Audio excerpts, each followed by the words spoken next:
Әңгімені бастамас бұрын арнаға тіркеле отырыңыздар. Мен 2 жаста болғанда анам әкеммен ажырасқан екен. Содан кейін әкем мені іздеп келген емес. Анам да ештеңе айтпайды. Суреті де қалмаған. Сондықтан өз туған әкем жайлы ештеңе білмеймін. Қайда тұратынынан да хабарым жоқ. Мен 4-ші сынып оқып жүргенде анам 2-ші рет тұрмыс құрды. Өгей әкем анамнан 3 жас кіші, бірақ анам ол кісіден бала көтерген жоқ. Өгей әкемнің аты Мәлік еді. Негізі Мәлік ағаның бұрынғы әйелінде 2 баласы қалған екен. Көңілімнің түпкірінде әкеге деген сағыныш тұнып тұрғаннан ба, Мәлік ағаны алғашқы күннен ақ жақсы көріп кеттім. Ол да маған әртүрлі ойыншықтар әперіп, үнемі қыдыртатын, бар еркелігімді көтеріп, туған әкемде қамқорлық жасап жүретін. Арқасына мініп алсам да ренжіген емес. Тіпті анамнан гөрі Мәлік ағамен көбірек сырласатынмын. Былтыр мектеп бітіріп колледжге түстім. Мен мектеп бітіргеннен бастап Мәлік ағаның маған деген көзқарасы өзгере бастады. Былтыр мектеп бітіру кешінен кейін Мәлік аға машинасымен мені үйге алып қайтуға келді.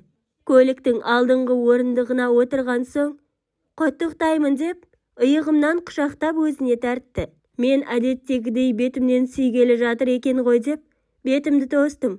Бірақ ол күтпеген жерден ернімнен сүйе бастады. Кеудесінен итеріп, босанбақ болып едім. 2 қолымен қапсыра құшақтап, жібермей зорлап сүйе бастады. Қарулы қолдары қозғалуға шамамды келтірмеді. Әлден уақытта барып өзі босатты. Мұныңыз не? Деп жылап жібердім. Кешір, шайтан түртті. Маған не көрінгенін өзім де ұқпай отырмын. Кешір, тек жыламашы, құлың болайын. Мені қара басты деп, өлердегі сөзін айтып кешірім сұрады.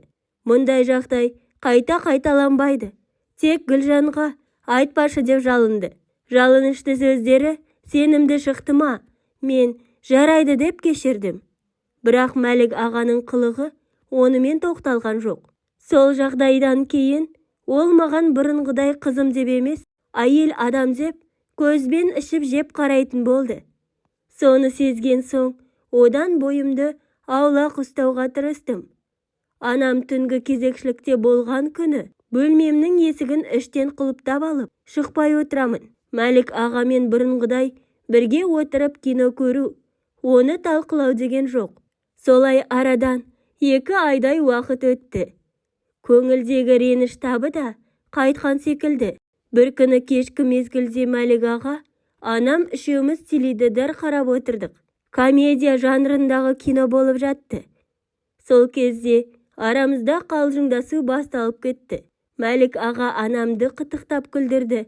Анам мені бұрынғы әдетіміз бойынша, енді мен Мәлік ағаны қытықтауым керек. Мен тосылып қалдым.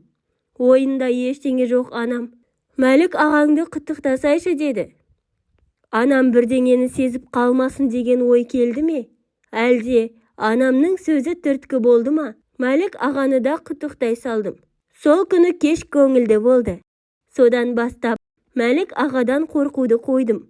Анам кешкі кезекшілікте болғанда бұрынғыдай бөлмеге тығылып алмай, бірден теледидар қарайтын болдық. Арада 15-20 күн өтті. Сол күні анам кешкі кезекшілікте қалған еді. Кешкі уақытта Мәлік ағамен бірге теледидардан махаббат туралы кино қарап отырғанбыз. Бір кезде кейіпкер қыз бен жігіт сүйісті. Киноға беріліп кетіп, Мәлік ағаның қасыма қалай келіп қалғанында байқамай қалыппын. Әй-шәй жоқ, бас салып сүйе бастады. Күтпеген жерден бас салғанда қарсылықта көрсете алмай қалдым. Орнымнан тұрып кетуге шамам жетпеді. Құшақтап, астына басып алды. Қойыңыз, мұныңыз не? Мен сіздің қызыңызбын ғой деп, жалынғаннан басқа амалым қалған жоқ. Бірақ менің сөзімді тыңдап жатқан ол жоқ. Бір кезде киімімді шешуге талпынды. Қатты қорқып кеттім. Қазір шыңғырам деген кезде барып босатты. Бірақ қолымнан ұстап жібермей, кешірім сұрай бастады. Оның сөзінің бірін естісем, бірі құлаққа кіріп жатқан жоқ. Қолымды жіберіңіз деп ашуландым. Кешірдім десең жіберем деп қолымды қатты қысып ұстап алған. Қазір көмектесіңдер деп шыңғырам деген соң ғана қолымды босатты. Босатқан бойда бөлмеме кіріп, есікті құлыптап алып, түннің бір уақытына дейін жылап жатып, ұйықтап кетіппін. Ертеңінде анам жұмыстан келмей жатып, мен сабаққа кетіп қалдым. Түнімен жылап, көзім ісіп кеткен болу керек. Құрбыларымның бәрі не болды деп сұраумен болды. Оларға жай дегеннен басқа ештеңе айта алмадым. Не айтам? Қалай айтам? Анама айтсам деп ойладым. Бірақ екеуінің арасына түскендей болмаймын ба деген сауал мазалады. Ал мен ол сауалға нақты жауап таба алмадым. Мәлік аға бұл қылығын қояр. Сондықтан қазірше анама айтпай тұрайын деп шештім. Мәлік аға мен екеуміздің бұрынғыдай қалжыңдасып, алысып жылысып ойнайтын әдетіміз сап тыйылды. Әрине анам мұны байқады. Бір күні неге Мәлік ағаңмен қалжыңдасып, алысып ойнауды қойғансың деп сұрады. Мен шындықты жасырып, енді бойжеткен қыз болдым. Ұят болады ғой дедім. Менің сөзіме шынымен сенді ме? Анам да оның дұрыс деді. Одан әрі ол жайлы мен де, анам да сөз қозғаған емеспіз. Әңгіме сол жерден аяқталды. Одан кейін Мәлік аға ессіз қылығын қойған сияқты еді. Бірақ олай болмай шықты.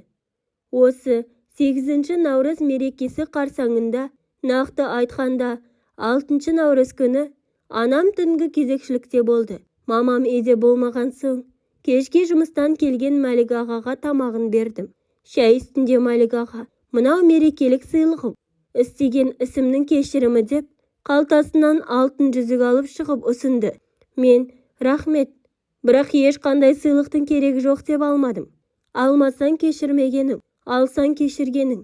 Кешірсең, енді ондай ақмақтықты қайталамауға анамның ақ сүтімен ант етемін деді. Анасының ақ сүтімен ант етіп отырған соң, жарайды деп сыйлығын алдым. Ол бетімнен сүйді. Қорқып тұрғам, бірақ бөтен әрекетке бармады. Содан соң алтын сырғаны көрсетіп, мынаны мамаң алдым, ұнайма деп сұрады. Әдемі екен, ұнайтынын айттым. Анам үшін қуанып қалдым. Бірақ ол кезде, ол қуанышты сезімнің түнге дейін ғана ұласатынын қайдан білейін. Бөлмеме кіріп, ұялы телефонмен ойнап жатып ұйықтап кетіппін. Шамасы есікті іштен құлыптауды ұмытқан болуым керек. Біреудің омырауымды сыйпағанын сезіп шошып ояндым.